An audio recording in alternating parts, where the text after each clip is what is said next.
नमस्कार शेतकरी बांधवांनो, स्वागत आहे तुमचं आपल्या विश्वासू चॅनल सत्याची शेतीमध्ये.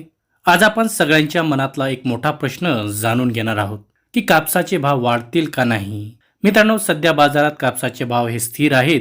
काही ठिकाणी 7,000 ते 8,000 रुपयापर्यंत व्यवहार चालू आहेत. पण शेतकऱ्यांच्या अपेक्षा काय आहेत तर किमान 9,000 ते 10,000 पर्यंत भाव मिळायला हवेत. कारण बियाणं महाग आहे, औषधं महाग आहेत, खतं महाग आहेत.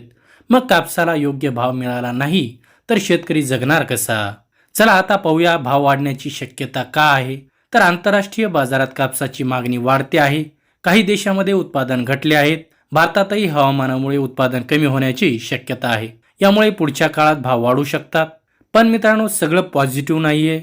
सरकारची निर्यात धोरण, मोठ्या व्यापाऱ्यांचा साठा, टेक्स्टाईल इंडस्ट्रीची कमी मागणी या गोष्टीमुळे भावावर दबाव येऊ शकतो. मग आता प्रश्न आहे, शेतकऱ्यांनी काय करावं? तर लगेच सगळा माल विकू नका. थोडा साठवून ठेवा. बाजारावर लक्ष ठेवा. गरज असेल तर टप्प्याटप्प्याने विक्री करा. सगळं एकदम विकण्यापेक्षा थोडं थोडं विकणं हे फायद्याचं ठरतं. मित्रांनो, शेती ही नशिबावर नाही तर माहितीवर चालते. जर योग्य माहिती आणि योग्य निर्णय घेतला तरच शेतकरी मजबूत होईल.